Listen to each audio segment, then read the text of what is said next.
কিছু বর্ণনা দেখেছিলাম। আজকেও আমরা বেসিক্যালি ইন্টেলিজেন্ট এজেন্সির পার্টটাই এক্সপ্লোর করব, তবে আজকে যে টপিকটায় ফোকাস করব সেটা হচ্ছে আনসার্টেনটি, যে এই এজেন্টগুলো যখন রিয়েল ওয়ার্ল্ডে কাজ করে তখন কি ধরনের আনসার্টেনটি আসলে সে ফেস করে আর কি। আমরা একটা অটোনোমাস এজেন্টের সাপেক্ষে জিনিসটা দেখার ট্রাই করতেছি। এজেন্টটা হচ্ছে একটা সেলফ ড্রাইভিং কার কিভাবে আসলে কাজ করে। আমাদের আইডিয়াগুলো আগের মতোই সেম। আমরা সেন্সরের মাধ্যমে কিছু ইনফরমেশন কালেক্ট করব, দেন অ্যাকচুয়েটর বা এফেক্টরের মাধ্যমে এনভায়রনমেন্টে কোনো একটা অ্যাকশন পারফর্ম করব। আর ব্যাকগ্রাউন্ডে আমাদের একটা রিজনিং এবং ডিসিশন মেকিং পার্ট থাকবে, যেটার মাধ্যমে আসলে আমরা ডিসাইড করব এই মুহূর্তে আমাদের জন্য best possible course of action আসলে কি হতে পারে। এটার পর্যন্ত কি বোঝা যাচ্ছে? আচ্ছা, তাহলে এই জিনিসগুলো আমরা আসলে আগেই দেখেছি যে আমরা ওয়ার্ল্ডের একটা মডেল আসলে মেনটেন করি, যেখানে ভেহিকল কোথায় আছে বা এই মুহূর্তে ভেহিকলের অবস্থা কি, যে রোডে আছে সেই রোডগুলোর কি অবস্থা, এই বিষয়গুলো আর কি সে মেনটেন করবে। আচ্ছা, আর এই মডেলটা তৈরি করার জন্য তার কিছু প্রায়র নলেজের দরকার পড়বে। একটা হচ্ছে যে অবজেক্ট আসলে কিভাবে ফিজিক্যালি মুভ করে, এবং আমরা জানি যে প্রত্যেক দেশেরই বা প্রত্যেক অঞ্চলেরই একটা ট্রাফিক রুলস থাকে, নির্দিষ্ট সেট অফ রেগুলেশনস। তো ওই জিনিসগুলো আমাদের প্রায়র নলেজ হিসেবে দিয়ে দিতে হবে। আচ্ছা, আর অ্যাকশন হিসেবে আমরা যে অ্যাকশনগুলো আসলে পসিবল পারফর্ম করতে পারি, যেমন ধরো গাড়ির স্পিড কমানো বাড়ানো বা গাড়ির স্টিয়ারিং এর মাধ্যমে ডানে বামে মুভ করা। আর গোল হচ্ছে আমরা আসলে কোথায় যেতে চাচ্ছি। তো এই বিষয়গুলো আমরা আসলে আগেও দেখেছিলাম। এই পার্টটাতে আমাদের আসলে নতুনত্ব তেমন কিছু নেই। এখন বিষয়টা হচ্ছে যে ওই মডেলের ওই এজেন্টগুলোতেই আমাদের একটা বিষয় হ্যান্ডেল করতে হয়, সেটা হচ্ছে আনসার্টেনটি। তো বেসিক্যালি এটা যেটা মিন করতেছে যে একটা এজেন্ট আসলে কখনোই নিশ্চিত থাকতে পারে না যে তার ওয়ার্ল্ড সম্পর্কে সে সবকিছু জানে। কারণ রিয়েল ওয়ার্ল্ড সিনারিওতে আমরা আগেও পড়েছি, এনভায়রনমেন্ট টাইপ যখন দেখিয়েছিলাম যে ওয়ার্ল্ড গুলো নর্মালি এম্বিগুয়াস হয় এবং সেখানে আসলে সার্টেন টাইপ অফ আনসার্টেনটি থাকে। যেমন আমরা যদি একটু এক্সাম্পল দেখি, যেমন যে সেন্সরের মাধ্যমে আমরা ডাটা কালেক্ট করতেছি, ধরে নিচ্ছি যে এই সেন্সরের প্রিসিশনটা লিমিটেড। এটা দিয়ে বোঝানো হচ্ছে যে আমরা যে ক্যামেরার মাধ্যমে ধরো ইমেজ রেকর্ড করতেছি, সেই ক্যামেরার একটা নির্দিষ্ট সংখ্যক পিক্সেল আছে, এর বেশি ডাটা আসলে আমরা চাইলেও কালেক্ট করতে পারবো না। নেক্সট হচ্ছে আমাদের সেন্সরগুলোর একুরেসিটাও লিমিটেড। যেমন ধরো আমাদের যেই সেন্সরের মাধ্যমে আমরা ভেলোসিটি মেজার করি, সেই সেন্সরগুলো আসলে আমাদেরকে একটা এস্টিমেটেড ভ্যালু দেয় আর কি। রিয়েল ভ্যালুটা থেকে এস্টিমেটেড ভ্যালুটা সামান্য চেঞ্জ হতে পারে, এই জিনিসটার কথা বলা হচ্ছে। আচ্ছা, এরপর আমরা পড়েছিলাম যে পার্শিয়াল অবজারভেবল এনভায়রনমেন্ট যেগুলো, সেগুলোতে আসলে কিছু হিডেন ভেরিয়েবল থাকে যেগুলো আমরা সেন্সরের মাধ্যমে ডিটেক্ট করতে পারি না। যেমন ভ্যাকুয়াম ক্লিনিং এজেন্টের ক্ষেত্রে আমাদের ছিল হচ্ছে যে অবস্টাকল গুলো থাকে রুমে, এখানে আরেকটা বলা হয়েছে, যেমন ধরো আমরা একটা গাড়ি চালাচ্ছি এবং ওই গাড়িটা আসলে একটা ট্রাকের পিছনে আছে, তাহলে আসলে সামনে কি আছে এটা গাড়ি থেকে আসলে দেখার স্কোপ নাই। তো এই কথাগুলো বলা হয়েছে। লাস্ট অফ অল, ফিউচার সম্পর্কে আসলে আমরা সবকিছু জানি না বা এটা আসলে আনসার্টেন। যেমন ধরো আমি এখন একটা প্রেডিকশন দিতে চাচ্ছি যে আগামীকালের ওয়েদার কেমন থাকবে, তো এটা সার্টিন পয়েন্ট পর্যন্ত একুরেট হবে, কিন্তু আমি যে পুরোপুরি 100% একুরেসির সাথে এটা বলতে পারবো, এটা আসলে বলা দুষ্কর আর কি, এটা কখনোই সম্ভব না। তো এই জিনিসগুলোকে আমরা বলতেছি যে একটা এজেন্ট যখন রিয়েল ওয়ার্ল্ড সিনারিওতে টাস্ক পারফর্ম করে তখন আসলে তাকে আনসার্টেনটি নিয়ে ডিল করতে হয়। যে এখানে একটা এক্সাম্পল বলা হয়েছে যে ধরো আমরা একটা রুল তৈরি করলাম এরকম যে কারো যদি দাঁত ব্যথা থাকে তাহলে আসলে তার দাঁতে ক্যাভিটি আছে, যেটাকে আমরা বলি দাঁতে পোকা হওয়া আর কি। আচ্ছা, এখন এমন তো হতে পারে যে সব পেশেন্টের আসলে দাঁতে ব্যথা ক্যাভিটির জন্যই হচ্ছে না, এর বাইরেও অন্য কোনো রিজনে হতে পারে। তো সেই ক্ষেত্রে আমাদেরকে যেটা করতে হবে, এই ইফ এলস রুলসটাকে আরো মডিফাই করতে হবে। ফার্স্টে আমরা ইনশিওর করলাম যে আমার টু টেক হচ্ছে, এবং যদি আমি ইনশিওর করতে পারি এটা গাম ডিজিজের জন্য হচ্ছে না, এবং ধরো আমরা ইনশিওর করলাম এটা ফিলিং এর জন্য হচ্ছে না বা আদার্স কোনো কারণে হচ্ছে না, তখন আমরা বলতে পারি যে এটা আসলে ক্যাভিটির জন্য হচ্ছে। তার মানে আমরা বুঝতে পারতেছি যে যত কন্ডিশন আমরা বাড়াবো এই রুলসটার কমপ্লেক্সিটি আসলে তত বাড়তে থাকবে। আচ্ছা, তার মানে এটা আসলে কমপ্লিকেটেড হয়ে যাচ্ছে। আমাদের বেটার অ্যাপ্রোচ কি হতে পারে? বেটার অ্যাপ্রোচ হতে পারে যে আমরা আসলে সবগুলো কন্ডিশনকে বিবেচনা করব না, আমরা একটা অ্যাপ্রক্সিমেট ভ্যালু বলে দেব। ফর এক্সাম্পল, যে টু টেক হওয়ার যদি হয় তাহলে আসলে ক্যাভিটির কারণে এই প্রবলেমটা হয়েছে, এটা প্রবাবিলিটি আমরা ধরে নিচ্ছি 0.8, মানে 80% চান্স। তার মানে 20% কেস আছে যেগুলো আসলে ক্যাভিটির কারণ ছাড়াও আমাদের টু টেক হচ্ছে। তো ওভারঅল আমাদের রুলসটাকে তাহলে আর কমপ্লিকেট করা লাগলো না, আমরা জাস্ট মানে একটা রুলসকেই সিম্পল ওয়েতে রিপ্রেজেন্ট করলাম, যেখানে বললাম যে টু টেক থাকলে সেটা ক্যাভিটি হওয়ার প্রবাবিলিটি হচ্ছে 0.8%, যেটাকে আমরা একটা কন্ডিশনাল প্রবাবিলিটির মাধ্যমে রিপ্রেজেন্ট করতে পারি। এই পার্টটাকে আমরা বলি যে কোন অংশটার কারণে বাম পাশের অংশটা হচ্ছে। আমাদের টু টেক হচ্ছে গিভেন, যে তোমার টু টেক আছে, এটার সাপেক্ষে তোমার ক্যাভিটি হওয়ার প্রবাবিলিটিটা এখানে ধরে নেওয়া হয়েছে 0.8 বা 80% আমরা বলতে পারি। এইটুকু বন্ধু কি সবাই বুঝতে পেরেছে? জি স্যার। আচ্ছা, এবার আসি যে আমাদের ওয়ার্ল্ডে যে আনসার্টেনিটি গুলো থাকে, আনসার্টেনিটি গুলোকে আমরা মূলত 4টা ক্যাটাগরিতে ভাগ করতে পারি। আচ্ছা, ট্রু আনসার্টেনিটি মানে হচ্ছে রুলস গুলোই আমাদের প্রবাবিলিস্টিক টাইপের, যেগুলোকে আসলে আমরা কখনোই ফুলি অবজারভেবল বা এটা কি বলে ডিফিনিট ওয়েতে আমরা রিপ্রেজেন্ট করতে পারি না। যেমন ধরো তুমি একটা কয়েন ফ্লিপ করতেছো বা একটা ডাইসকে রোল করতেছো, এই ক্ষেত্রে আসলে হেড পড়বে না টেল পড়বে, বা ডাইসে 1 থেকে 6-এর মধ্যে কোন সংখ্যাটা পড়বে, এটা আসলে রিপ্রেজেন্ট করার কোনো ডেফিনিট রুলস নাই। এই ধরনের প্রবলেমকে আমরা বলতেছি হচ্ছে ট্রু আনসার্টেনটি। সেকেন্ড ক্যাটাগরিটা হচ্ছে লেজিনেস, সেটা হচ্ছে আমাদের রুলসটা অনেক বেশি ডিফিকাল্ট, যার কারণে আমরা আসলে এক্সেপশনলেস রুলস ডিটারমাইন করতে পারি না। ফর এক্সাম্পল, আমরা একটু আগে যে রুলসটার কথা বললাম, যে এখানে ধরো এই রুলসটা যদি আমরা আরো লম্বা করি তাহলে রুলসটা আসলে অনেক কমপ্লিকেটেড হয়ে যাচ্ছে। তাহলে এত বড় রুলস আসলে কারেক্টলি মেজার করাটা চ্যালেঞ্জিং। এই জিনিসটা এখানে বলতেছে যে takes too much work to determine all the relevant factors, এবং এটা আসলে হার্ড যে এটা থেকে রেজাল্ট বের করা। তো এই ধরনের আনসার্টেনিটিকে আমরা বলতেছি হচ্ছে লেজিনেস। এরপরে হচ্ছে থিওরিটিক্যাল ইগনোরেন্স, যে আমাদের আসলে সব রুলস জানা নেই। এটা ইউজুয়ালি হয় যে কোনো একটা ডোমেইন সম্পর্কে যদি আমাদের কমপ্লিট নলেজ না থাকে, যেমন ইউজুয়ালি মেডিকেল ডায়াগনোসিসের ক্ষেত্রে এটা দেখা যায়। একটা রোগ আসলে কেন হচ্ছে আমরা আসলে এখন পর্যন্ত সেটা ফুলি 100% কারণ যে আমরা জানি এটা আসলে বলা যাবে না। এই জন্য এটাকে বলা হচ্ছে থিওরিটিক্যাল ইগনোরেন্স। দ্যাট মিনস কোনো একটা রেজাল্টের পিছনে রুলসটা সবগুলো কারণ আমরা আসলে জানি না, তখন সেটাকে আমরা বলি থিওরিটিক্যাল ইগনোরেন্স। আর প্র্যাকটিক্যাল ইগনোরেন্স হচ্ছে আমরা সব রুলস জানি কিন্তু সামহাও আমরা সব ইনফরমেশন গুলো কালেক্ট করি নাই। দ্যাট মিনস আমাদের নিজেদের গাফলতির কারণে আমরা সবকিছু ঠিকভাবে মেজার করি নাই, সেটাকে আমরা বলি হচ্ছে প্র্যাকটিক্যাল ইগনোরেন্স। তাহলে আনসার্টেনটিকে আমরা মূলত 4টা ক্যাটাগরিতে আর কি ভাগ করেছি। ফার্স্ট ক্লাসে আমরা যখন লজিক্যাল এজেন্ট পড়েছিলাম তখন এই লজিকের টেবিলটা তোমাদেরকে দেখানো হয়েছিল। লজিক্যাল এজেন্টে মূলত আমরা হচ্ছে প্রপোজিশনাল লজিক নিয়ে আলোচনা করেছিলাম, এবং তোমাদের ক্ষেত্র বিশেষে এন্টেলমেন্ট এই অপারেশনটাও দেখানো হয়েছে। আর আজকের যে চ্যাপ্টারটা এখানে আমরা মূলত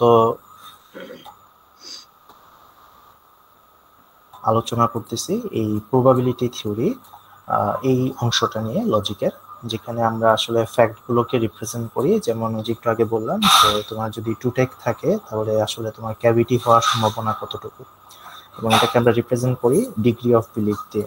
তো ইউজুয়ালি আমরা এটাকে 0 থেকে 1 এর মধ্যে কোনো একটা ভ্যালু দিয়ে আমরা রিপ্রেজেন্ট করি, এবং এটা নর্মালি একটা পার্সেন্ট আকারে আমরা জিনিসটাকে রিপ্রেজেন্ট করি। তাহলে যে লজিকটা নিয়ে আমরা এই চ্যাপ্টারে আলোচনা করছি এটাকে আমরা বলতেছি প্রবাবিলিটি থিওরি। তাহলে প্রবাবিলিটি থিওরি জিনিসটা কি? প্রবাবিলিটি থিওরি হচ্ছে একটা ফর্মাল মিনস যেটা হচ্ছে আনসার্টেন নলেজকে কিভাবে রিপ্রেজেন্ট করা হবে বা আনসার্টেন নলেজ দিয়ে কিভাবে রিজনিং করা হবে সেই জিনিসটাকে আমরা রিপ্রেজেন্ট করি। আর কোনো একটা ইভেন্ট বলো বা কনক্লুশন বলো বা ডায়াগনোসিস বলো, যেমন ধরো আমি একটা টেস্ট করে আমি বললাম যে আমার আসলে ইনফেকশন হওয়ার প্রবাবিলিটি কতটুকু, এই জিনিসটাকে আমরা বলতেছি তার ডিগ্রি অফ বিলিফ। যেমন একটু আগে আমরা বলছিলাম 0.8 মানে 80%। এইটাকে আমরা চাইলে ম্যানিপুলেট করতে পারি বিভিন্ন অপারেশনের মাধ্যমে। যেই ওয়েতে আমরা এই কাজটা করি সেটাকে আমরা বলতেছি প্রবাবিলিটি থিওরি। সিমিলার একটা কনসেপ্ট আছে, এটাকে আমরা বলি ইউটিলিটি থিওরি। এটা বেসিক্যালি প্রবাবিলিটি ছাড়াও কাজ করে, অনেক টপিকে এটা ইউজ হয়। এটার মেইন থিমটা হচ্ছে যে কোনো স্টেটে যখন আমরা থাকি আমরা ওই স্টেটের একটা ইউজফুলনেস বা ইউটিলিটি মেজার করি। এটা মূলত ইন্ডিকেট করে ওই স্টেটটা আমার জন্য কতটুকু প্রিফারেবল। এবং ইউটিলিটি থিওরির কনসেপ্টটা হচ্ছে আমরা অলওয়েজ যে স্টেটে হায়ার ইউটিলিটি পাবো ওই স্টেটটাকে আমাদের চুজ করার একটা টেন্ডেন্সি থাকে। এটা কারণটা হচ্ছে আমরা সবাই আসলে প্রফিট করতে চাই, কেউ আসলে লুজ করতে চাই না। এবং প্রফিট করার ক্ষেত্রে আমাদের সবারই চিন্তা ভাবনা থাকে কিভাবে এই প্রফিটটাকে ম্যাক্সিমাইজ করা যায়। তো ওই জিনিসটাকে আমরা বলতেছি হচ্ছে ইউটিলিটি থিওরি। ফাইনালি এই দুইটা থিওরিকে যখন আমরা কম্বাইন করি তখন যে থিওরিটা তৈরি হয় সেটাকে বলা হয় ডিসিশন থিওরি।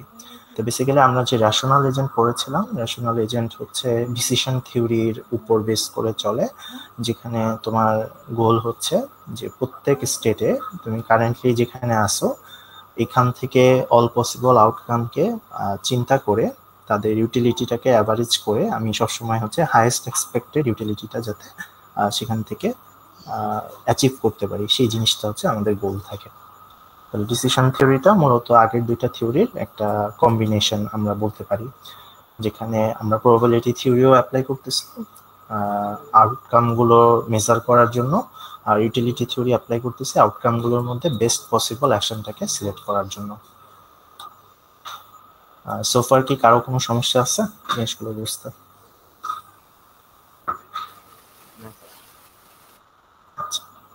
এবার আসি যে প্রবাবিলিটি সম্পর্কে আমাদের কিছু বেসিক ধারণা আছে, যে আমরা স্কুলে যেহেতু জিনিসটা দেখছি, স্কুল না সরি আমরা মনে কলেজে দেখেছি জিনিসটা। প্রবাবিলিটি সম্পর্কে কলমোগরভ নামে একজন ম্যাথমেটিশিয়ান আছেন, ওনার কিছু অনুসিদ্ধান্ত আছে, এটাকে বলা হয় কলমোগরভস এক্সিওমস অফ প্রবাবিলিটি। মূলত তিনটা এক্সিওমের কথা এখানে বলা আছে। তো ফার্স্ট এক্সিওমটা আমাদের সবারই জানা, যে যে কোনো প্রবাবিলিটি আসলে 0 এবং 1 এর মধ্যে থাকে, যেখানে 0 1 দুইটাই ইনক্লুডেড। আচ্ছা, সেকেন্ড এক্সিওমটা হচ্ছে যে ইভেন্টটা অবশ্যই হবে, মানে যেটাকে আমরা অ্যাবসলিউটলি ট্রু বলি, সেটার ক্ষেত্রে প্রবাবিলিটিটা হবে হাইয়েস্ট ভ্যালু, সেটা হচ্ছে 1 বা 100%। আর যে জিনিসটা কখনোই হবে না, যেটাকে আমরা বলি অ্যাবসলিউটলি ফলস, সেটার ক্ষেত্রে প্রবাবিলিটি হবে 0 বা যেটাকে আমরা বলতে পারি 0%। আচ্ছা, আর থার্ড যে জিনিসটা বলছে যে দুইটা স্টেটের প্রবাবিলিটি হচ্ছে স্টেট দুইটা আলাদা আলাদা ভাবে হওয়ার প্রবাবিলিটি মাইনাস দুইটা স্টেট একত্রে হওয়ার প্রবাবিলিটি। এটা মূলত সেট থিওরি থেকে আসছে আর কি। তার মানে আমরা মেজার করতে যাচ্ছি যে দুইটা স্টেট হওয়ার প্রবাবিলিটি কতটুকু হবে, যে অংশটা আমি লাল কালার দিয়ে মেজার করতেছি। তাহলে প্রথমে আমরা এই সেটটাকে একবার মেজার করলাম, মানে কাউন্ট করলাম।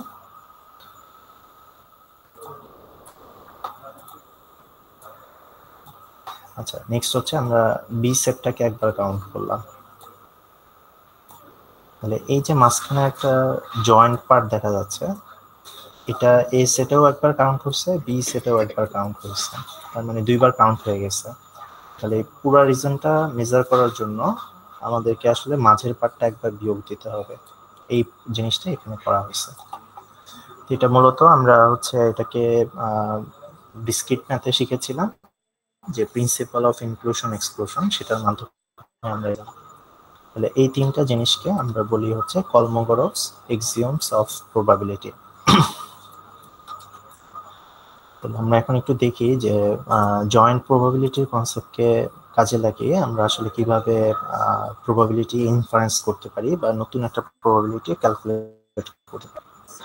এখানে মূলত তিনটা জিনিসের কথা বলা আছে, যে কারো টু টেক আছে কিনা, আর যদি না থাকে এটাকে আমরা নেগেশন দিয়েছি নট টু টেক। কারোর ক্যাভিটি আছে কিনা, যদি ক্যাভিটি না থাকে আমরা নেগেশন দিয়েছি নট ক্যাভিটি। ক্যাচ হচ্ছে একটা ইনফেকশন, দাঁতের একটা রোগ, তাহলে কারো ক্যাচ আছে কিনা অথবা কারো ক্যাচ নাই। তাহলে টু টেকের জন্য ক্যাচ থাকতে পারে নাও থাকতে পারে, ক্যাভিটি থাকতেও পারে নাও থাকতে পারে। সেম ভাবে যাদের টু টেক নাই তাদেরও ক্যাভিটি থাকতে পারে নাও থাকতে পারে, অথবা ক্যাচ থাকতেও পারে নাও থাকতে পারে। তো এখানে প্রত্যেকটা কেসের আমাকে প্রবাবিলিটি গুলো দিয়ে দেওয়া আছে। তাহলে এখান থেকে ধরো আমরা একটা প্রবাবিলিটি বের করতে যাচ্ছি, যে আমরা ধরো শুধু বের করতে যাচ্ছি কাদের আসলে টু টেক আছে। তাহলে এখান থেকে আমরা দেখতে পাচ্ছি যে টু টেকের কলামটা হচ্ছে এই অংশটুকু। তাহলে এখানে চারটা প্রবাবিলিটি আছে। তাহলে কাদের টু টেক আছে এই প্রবাবিলিটি বের করার জন্য আমরা হচ্ছে এই চারটা ভ্যালুকে জাস্ট যোগ করে দেব। তাহলে এখানে ভ্যালুটা আসতেছে 0.2। দ্যাট মিনস 20% পিপলের পেশেন্টের আমাদের হচ্ছে টু টেক হওয়ার প্রবাবিলিটি আছে। এই জিনিসটা কি আমরা সবাই বুঝতে পেরেছি?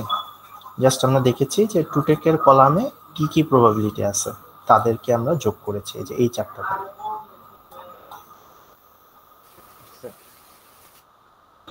আচ্ছা, এবার আসি যে একটু কমপ্লেক্স কিছু একটা বের করতে। ধরো আমরা একটা কন্ডিশনাল প্রবাবিলিটি ক্যালকুলেট করতে চাচ্ছি। তাহলে কন্ডিশনাল প্রবাবিলিটিতে যে জিনিসটা হবে সেটাকে ডান পাশে রাখা হয়, আর যেটার সাপেক্ষে আমরা ক্যালকুলেট করতেছি যে প্যারামিটারটা সেটাকে আমরা বাম পাশে রাখি। তাহলে এই জিনিসটা ইন্টারপ্রিটেশনটা হচ্ছে যে টু টেক থাকার সাপেক্ষে আমার ক্যাভিটি নাই, যেহেতু নেগেশন এখানে ইউজ করা হচ্ছে তার মানে ক্যাভিটি নাই, এটার প্রবাবিলিটি আমরা বের করতে চাচ্ছি। তাহলে ফার্স্ট আমাদেরকে বের করতে হবে যে টু টেক আছে এবং ক্যাভিটি নাই এই অংশটার প্রবাবিলিটি কতটুকু। তাহলে ক্যাভিটি নাই হচ্ছে এই রোটা। আচ্ছা, আমি একটা ডিফারেন্ট কালার দিয়ে জিনিসটা বুঝাই তাহলে জিনিসটা বুঝতে সুবিধা হবে। ক্যাভিটি নাই সেটার প্রবাবিলিটি হচ্ছে এই রোটা, আর টু টেক আছে এটার প্রবাবিলিটি হচ্ছে এই রোটা। তাহলে এই দুইটা জিনিসের ইন্টারসেকশন হচ্ছে এই দুইটা ভ্যালু, যে 0.016 এবং 0.064। তাহলে তোমার টু টেক আছে এবং ক্যাভিটি নাই, যেহেতু ইন্টারসেকশন দেওয়া হয়েছে তার মানে দুইটাই একসাথে ট্রু হতে হবে।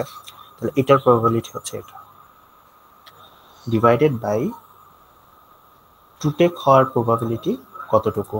আচ্ছা, এই দাগটা আসলে এখানে বসবে, টু টেকটা বসবে নিচে। তাহলে টু টেকের প্রবাবিলিটি অলরেডি আমরা ক্যালকুলেট করছি, সেটা হচ্ছে 0.2 পাওয়া গিয়েছিল, এখানে ওই জিনিসটাই দেখানো হয়েছে। তাহলে এই রেশিওটা আমাদের আসতেছে 0.4। দ্যাট মিনস কারো টু টেক আছে কিন্তু ক্যাভিটি নাই, আমাদের গিভেন ডাটার সাপেক্ষে এই প্রবাবিলিটিটা হচ্ছে 40%। তাহলে 40% পার্সনের এই জিনিসটা থাকবে আর কি। ক্যালকুলেশনটা কি আমরা বুঝতে পেরেছি সবাই?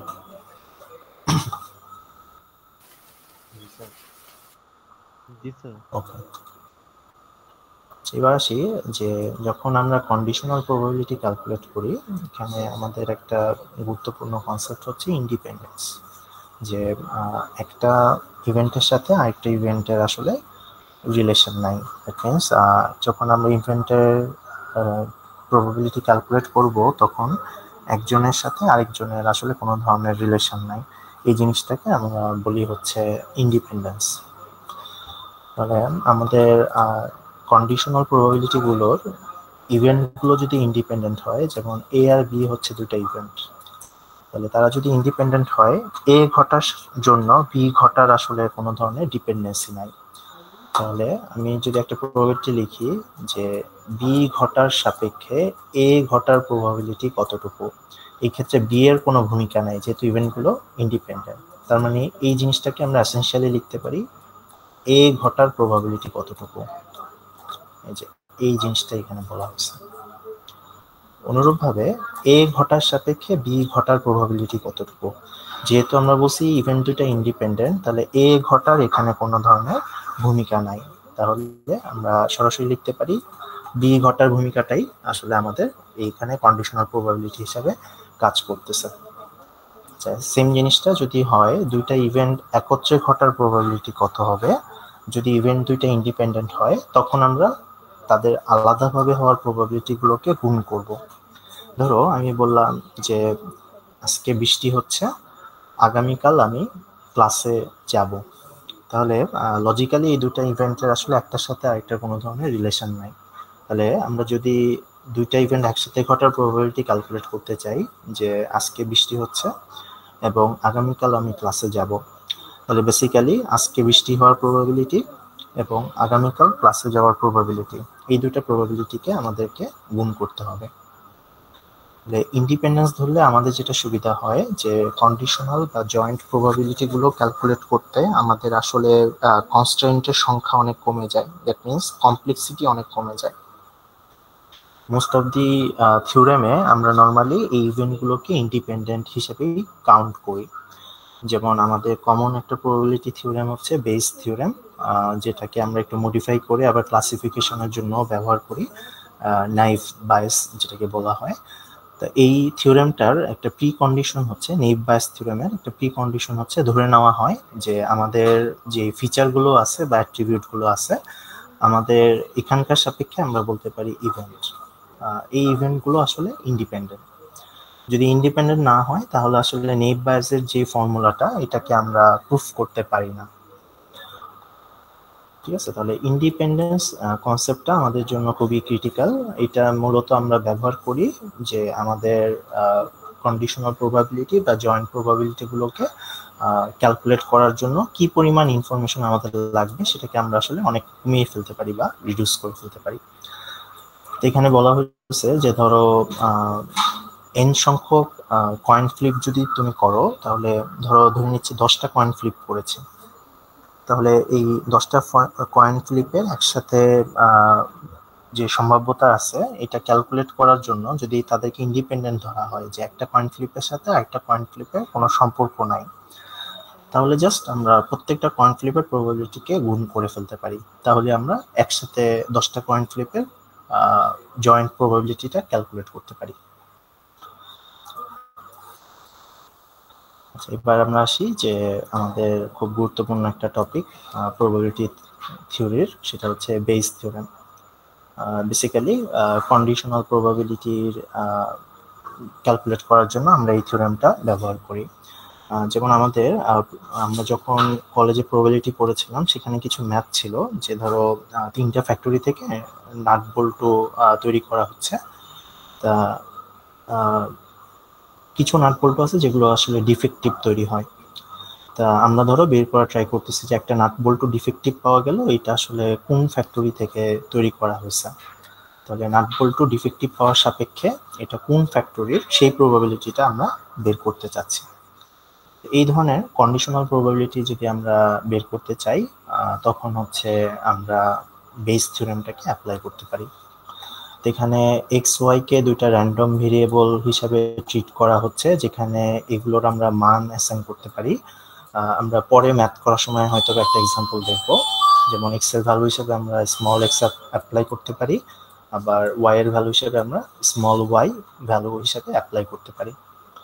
তাহলে বেস থিওরেমটা হচ্ছে এরকম যে দুইটা ঘটনার জয়েন্ট প্রবাবিলিটি হবে এক্স ঘটার সাপেক্ষে ওয়াই ঘটার প্রবাবিলিটি ইনটু এক্স আলাদাভাবে ঘটার প্রবাবিলিটি। সেম ভাবে আমরা যদি ওয়াই ঘটার সাপেক্ষে চিন্তা করি তাহলে হবে ওয়াই ঘটার সাপেক্ষে এক্স ঘটার প্রবাবিলিটি এবং ওয়াই আলাদাভাবে ঘটার প্রবাবিলিটি। আচ্ছা, তাহলে আপাতত বাম পাশের অংশটা আমরা ভুলে যাই, দ্যাট মিন্স এই অংশটা আমরা ভুলে যাই, আমরা শুধু এই অংশটাতে ফোকাস করি। তাহলে এই দুইটা অংশ যেহেতু ইকুয়াল, আমি যেটা করতে পারি এখানে একটু রিঅ্যারেঞ্জ করে এই অংশটাকে আমি ডান পাশে নিয়ে আসতে পারি, তাহলে নিচে চলে আসবে। ফাইনালি আমরা যে ইকুয়েশনটা দাঁড় করাতে পারি সেটা হচ্ছে এটা। এই ইকুয়েশনটাকে আমরা হচ্ছে বেস থিওরেম বলি, যে এক্স ঘটার সাপেক্ষে ওয়াই ঘটার প্রবাবিলিটি আমরা কিভাবে ক্যালকুলেট করতে পারি। এই থিওরেমটা আমরা আসলে আগে দেখেছি, ক্ষেত্র বিশেষে মনে হয় তোমাদের ডেটা মাইনিং কোর্সেও এটা দেখানো হয়েছে। এই কোশ্চেনটা তো মনে হয় সবাই দেখছে আগে নাকি?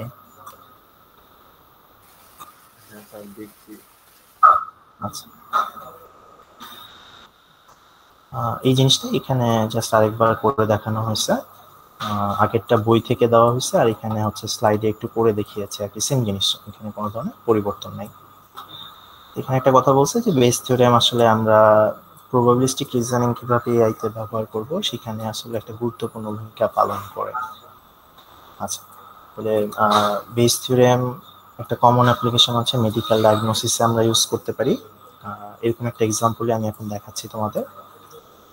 ধরো এটা একটা প্রবলেম আছে আমাদের, যে ধরো ডাক্তার জানে যে যদি কারোর মেনিনজাইটিস থাকে, এটা একটা রোগ আর কি, তাহলে তার স্টিফ নেক বা যে যেটাকে আমরা বলি ঘাড় হয়ে যাওয়া, শক্ত হয়ে যাওয়া, মানে ঘাড় নাড়ানো যায় না, সেই ক্ষেত্রে হচ্ছে 50% টাইম এই রোগটা হতে পারে আর কি, যদি কারোর মেনিনজাইটিস থাকে। তাহলে এটা এসেনশিয়ালি বোঝাচ্ছে মেনিনজাইটিস থাকার সাপেক্ষে স্টিফ নেক হওয়ার প্রবাবিলিটি হচ্ছে 50%, বা এটাকে আমরা 0.5 বলতে পারি। আচ্ছা, ডাক্তার আরো কিছু জিনিস জানে, এটাকে আমরা প্রায়র প্রবাবিলিটি বলি। যেমন ধরো একটা রোগীর শুধু মেনিনজাইটিস হওয়ার প্রবাবিলিটি কত, যেটা হচ্ছে বলা আছে 1/50,000।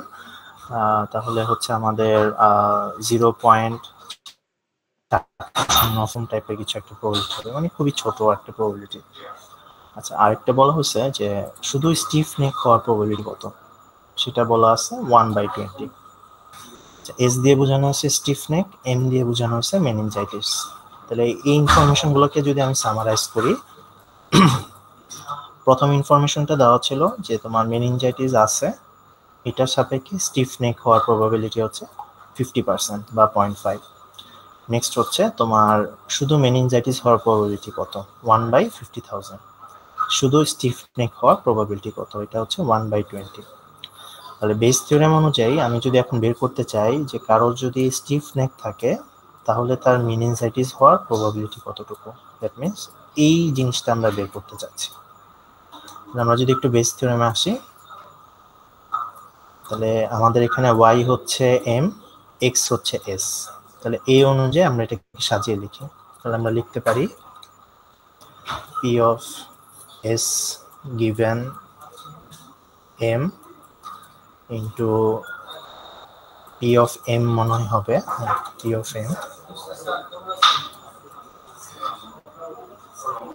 divided by p of s।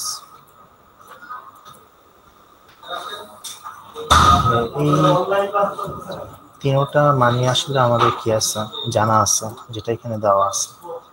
আমি যদি মানগুলো বসিয়ে দিই, এখান থেকে রেজাল্ট আসছে এটা। তার মানে এটা হচ্ছে 1/20,000, 2000, রাইট? হ্যাঁ, 1/2000, মানে প্রতি 2000 ব্যক্তিতে একজনের হচ্ছে যদি স্টিফ নেক থাকে তাহলে তার মেনিনজাইটিস হওয়ার চান্স আছে। কিন্তু সেম জিনিসটাই যদি উল্টাভাবে চিন্তা করি যে মেনিনজাইটিস থাকলে স্টিফ নেক হওয়ার প্রবাবিলিটি কত, সেটা দাঁড়াচ্ছে হাফ, মানে প্রতি 2 জন যাদের মেনিনজাইটিস আছে তাদের মধ্যে একজনের স্টিফ নেক থাকবে। কিন্তু স্টিফ নেকের সাপেক্ষে যদি চিন্তা করি তাহলে প্রতি 2000% যাদের স্টিফ নেক আছে তার মধ্যে মাত্র একজনের মেনিনজাইটিস রোগটা আছে। তাহলে এটা হচ্ছে কন্ডিশনাল প্রবাবিলিটি অফ অ্যাপ্লিকেশন আমরা দেখলাম। এই জিনিসটা কি সবার ক্লিয়ার হচ্ছে?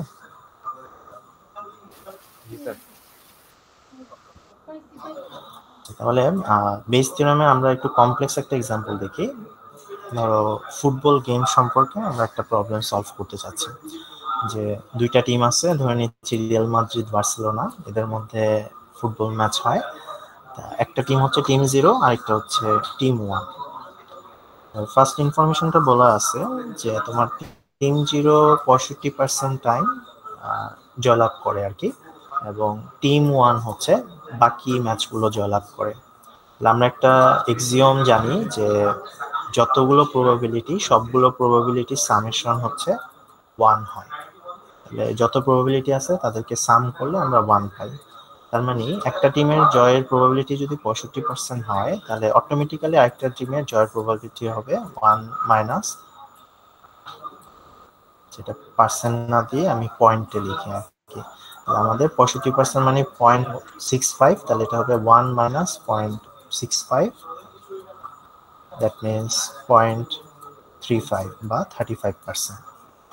আচ্ছা, এবার বলছে যে among the games won by team zero, that means team zero যে ম্যাচগুলো জিতে, যেটা হচ্ছে এই যে 65% টাইমস যে তারা জিতে, সেই ম্যাচগুলোর কথা বলা হচ্ছে। এর মধ্যে মাত্র 30% হচ্ছে টিম ওয়ানের গ্রাউন্ডে খেলা হচ্ছে, সেই ম্যাচগুলোতে তারা জয়লাভ করতেছে। মানে টিম ওয়ানের গ্রাউন্ডে তারা মাত্র 30% টাইম জয়লাভ করে। আচ্ছা, আর টিম ওয়ানের ক্ষেত্রে বলা হয়েছে যে 65% of their victories are obtained while playing at home. তার মানে তারা যখন নিজেদের মাঠে খেলে তখন 65% টাইমস তারা আসলে জয়লাভ করে। এবার তোমাকে মেইন কোশ্চেনটা করা হয়েছে, মানে প্রবলেমটা যেটা, সেটা হচ্ছে যদি টিম ওয়ান পরবর্তী ম্যাচ হোস্ট করে, তাহলে আসলে কোন টিমের জয়ের প্রবাবিলিটিটা বেশি। প্রবলেমটা কি সবাই আমরা বুঝতে পারছি? এখানে দুইটা ইভেন্ট আছে, একটা হচ্ছে ম্যাচ কে হোস্ট করতেছে, আর একটা হচ্ছে ম্যাচে কে জয়লাভ করতেছে। তাহলে দুইটা র্যান্ডম ভেরিয়েবল লাগবে আমাদের এই দুইটা ইভেন্টকে মেজার করার জন্য আর কি। তাহলে আমরা দুইটা র্যান্ডম ভেরিয়েবল ধরে নিচ্ছি, একটা হচ্ছে আমাদের এক্স, যেটা ইন্ডিকেট করতেছে কোন টিম হোস্ট করতেছে, আর আরেকটা র্যান্ডম ভেরিয়েবল হচ্ছে ওয়াই, এটা রিপ্রেজেন্ট করতেছে ওই ম্যাচে কে জয়লাভ করতেছে। তাহলে আমাদের এখানে যেহেতু টিম হচ্ছে দুইটা, টিম জিরো আর টিম ওয়ান, তাহলে এই দুটা ভেরিয়েবলের মান হতে পারবে এই দুটা ভ্যালু, হয় জিরো হবে না হয় ওয়ান হবে।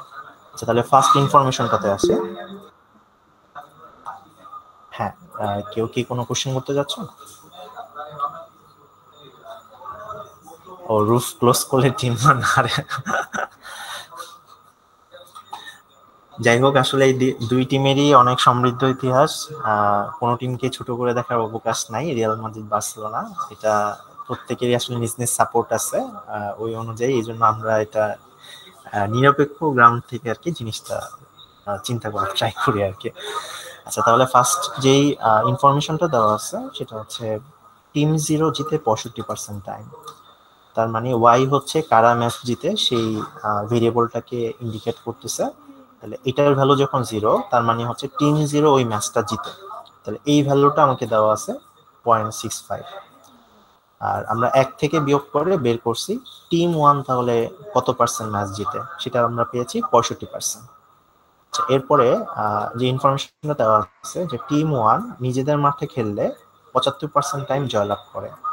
তার মানে এক্স এর ভ্যালু যদি ওয়ান হয়, মানে নিজেরা হোস্ট করতেছে টিম ওয়ান, আর ওয়াই এর ভ্যালু যদি ওয়ান হয়, দ্যাট মিনস টিম ওয়ান জিতছে একটা ম্যাচ, এইটার সাপেক্ষে সেই ম্যাচটা তারা নিজেরা হোস্ট করছে, এটার প্রবাবিলিটিটা আমাদেরকে দেওয়া আছে 0.75।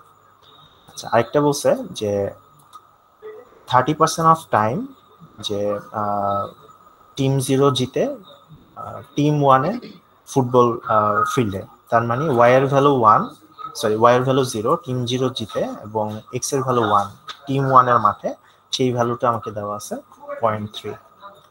তাহলে আমাকে আসলে মেজার করতে হবে যে যেহেতু নেক্সট ম্যাচটা হোস্ট করতেছে টিম ওয়ান, তাহলে এক্স এর ভ্যালু ওয়ান ফিক্সড, এটার সাপেক্ষে ওয়াই এর ভ্যালু ওয়ান হলে প্রবাবিলিটি কত হবে, আর ওয়াই এর ভ্যালু জিরো হলে প্রবাবিলিটি কত হবে, এটা ফিক্সড যে এক্স এর ভ্যালু ওয়ান, যেহেতু next match team one arrange করতেছে।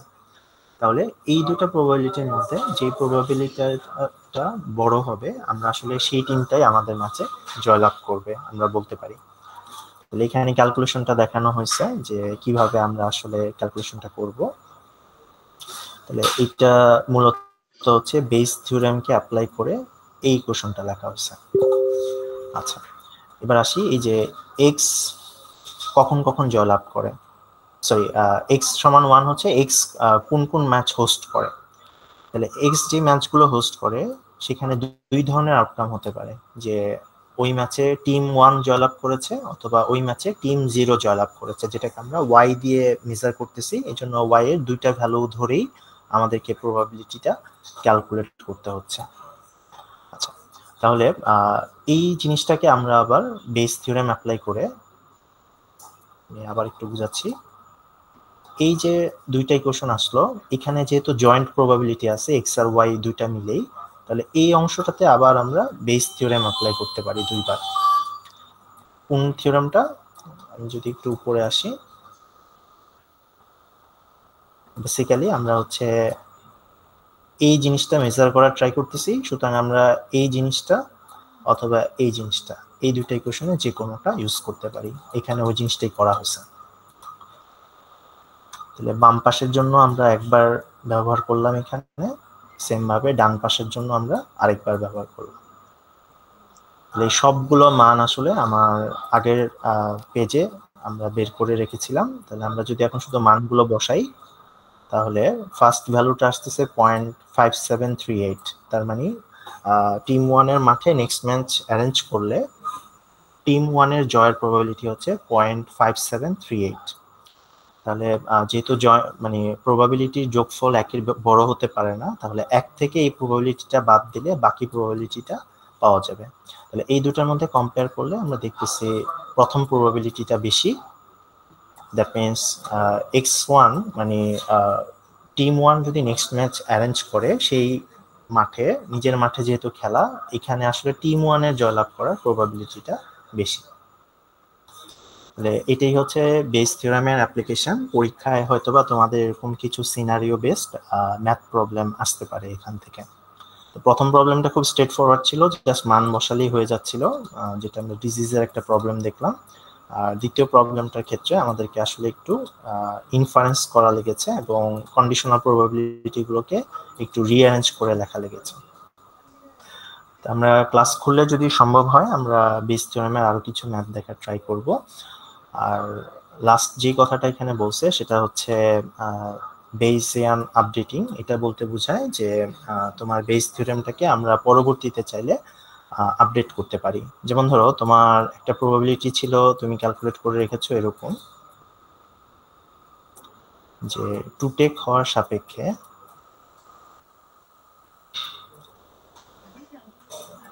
তোমার ক্যাভিটি হওয়ার প্রবাবিলিটি কতটুকু। এই প্রবাবিলিটিটাই তুমি আপডেট করে এখন চাচ্ছ যে টু টেক এবং ক্যাচ হওয়ার সাপেক্ষে ক্যাভিটি হওয়ার প্রবাবিলিটি কতটুকু। তাহলে দেখো আমরা বেইজিয়ান ফর্মুলা ইউজ করে খুব ইজিলি এই আপডেটটা করতে পারি। তাহলে পরিবর্তনটা আসছে, আমরা যদি এক্স আর ওয়াই ধরি, ওয়াইটা আগের মতোই আছে, পরিবর্তনটা আসছে এক্স এ। তাহলে দেখো এখানে শুধু এক্সটাকে চেঞ্জ করা হয়েছে, ওয়াইটা অ্যাজ ইট ইজ আগের মতোই আছে। এই জিনিসটাকে বলা হচ্ছে বেইজিয়ান আপডেটিং। লাস্ট আরেকটা জিনিস তোমাদেরকে একটু বলি, আমরা বেইজ থিওরামের একটা ফান্ডামেন্টাল আইডিয়া হচ্ছে, যখন আমরা নেইভ বেস থিওরামটা ডেভেলপ করছি যে আমাদের ইভেন্টগুলো হচ্ছে ইন্ডিপেন্ডেন্ট। এটা বেস থিওরামের ক্ষেত্রে না, এটা হচ্ছে নেইভ বেসের ক্ষেত্রে আর কি আমরা এই অ্যাজাম্পশনটা করি। তো ইন কেস যদি তোমার ইভেন্টগুলো ইন্ডিপেন্ডেন্ট না হয়, সেই ক্ষেত্রে তোমাকে যেটা করতে হবে, নেইভ বেসের পরিবর্তে বেইজিয়ান বিলিফ নেটওয়ার্ক নামে আরেকটা অ্যালগরিদম আছে, সেই অ্যালগরিদমটা তোমাকে অ্যাপ্লাই করতে হবে। তাহলে আমি যদি একটু সামারি করে বলি, আজকে আমরা দেখার ট্রাই করেছি যে আনসার্টেনটি যে টপিকটা আছে এটা কেন হয় এবং আমাদের এজেন্টগুলো আসলে আনসার্টেনটিকে কিভাবে ডিল করে। এটার জন্য আমরা ডিসিশন থিওরির সাহায্য নেই, যেখানে প্রবাবিলিটি থিওরি প্লাস ইউটিলিটি থিওরিকে একত্রে মার্জ করা হয়েছে। এরপর আমরা প্রবাবিলিটি থিওরেমের একটা গুরুত্বপূর্ণ থিওরেম যেটা হচ্ছে বেস থিওরেম, এটাকে রিভিজিট করেছি এবং এটা কিভাবে আসলে আমরা রিয়েল ওয়ার্ল্ড প্রবলেমে অ্যাপ্লাই করব, দুইটা ম্যাথমেটিক্যাল প্রবলেমের মাধ্যমে জিনিসটা আমরা দেখার ট্রাই করছি। মোরলেস আজকে ক্লাসটা আমাদের এতটুকুই। কারোর কি ক্লাস সম্পর্কে কোনো কোশ্চেন আছে?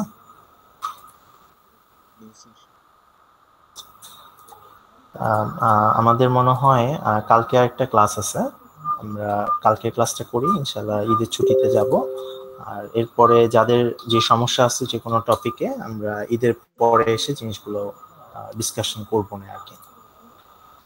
কালকে হয়তো বা আমরা ন্যাচারাল ল্যাঙ্গুয়েজ প্রসেসিং এই টপিকটা আর কি দেখার ট্রাই করব। তোমাদের আগে কোনো কোর্সে কি এই টপিকটা করা হয়েছিল? জি স্যার, এর আগে সেমিস্টারে এনএলপি তে করছি। যেগুলো আমরা জানি, আমরা তাহলে স্লাইড থেকে জাস্ট জিনিসগুলো আবার একটু রিভিজিট করবো আর কি। এনএলপি যেহেতু আসলে একটা সেপারেট সাবজেক্টই, আমরা এখানে জাস্ট হচ্ছে হয়তো বা বেসিক কনসেপ্ট গুলো একটু তোমাদেরকে ডিসকাস করবো আর কি, খুব ইনডেপথ অ্যানালাইসিস এখানে থাকবে না আর কি। আমি মাইক অন করলে আমি অ্যাটেন্ডেন্স দিব, এখন হচ্ছে আমি মাইক অন করব। আমি তাহলে একটু রোল কল করতেছি তোমাদের, সবাই একটু রেসপন্স করো আর 5549 5579 Yes, sir. 5641 Yes, sir. Yeah, 5549 sir, আমি আছি। ঠিক আছে, ওকে। 5648 5649 5649 আছে? জি স্যার। ওকে। 5659 Present, sir. 5661 Yes, sir. 5701 5712 Yes, sir. 5715 5729 Present, sir. Present, sir. 5795. Sir 5715 আছি স্যার।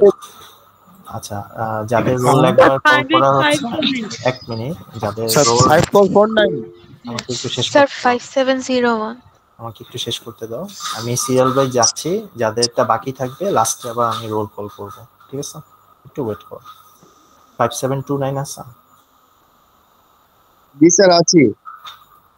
5844 yes sir. 5848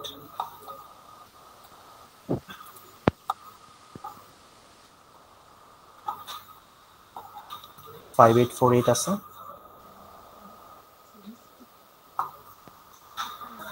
আচ্ছা, 5853 5854 Present, sir. 5859 Yes, sir. 6016 sir Rafi আসছে কিন্তু ওর মাইক কাজ করতেছে না। না ঠিক আছে এখন। Okay. Sir 6019 Present, sir. 4798 yes sir. 4799 Yes sir. 5853 দেওয়া হয়েছে লিসান। 4813 ইয়েস স্যার। 4817 বেদেন sir. 4836 yes sir. 4947 Yes, sir. 4994 present sir. 5028 Yes, sir. 5032 Present, sir. 5130 Yes, sir. 5131 yes sir. 5132 Yes, sir. 5137 Asibur Rahman Ahsan 5140 5190 present sir. 5204 5211 present sir. 5338 Present, sir. 5343 Yes, sir. 5355 present sir. 5358 Shahid Kaiser Apon 5394 yes sir. 5411 yes sir. 5435 sir. 5449 present sir. 5462 5466 5480 Yes sir. 5489 Yes, sir. 4722 Present, sir. 4746 আচ্ছা, কেউ কি বাদ আছে? জি Yes, sir, sir. 5648. আচ্ছা, একজন একজন করে বলো। 5848 5848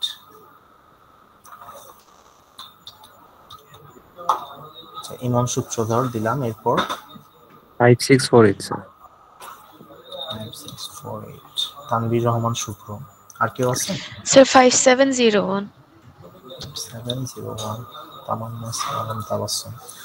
আচ্ছা, আর কেউ কি বাদ আছে?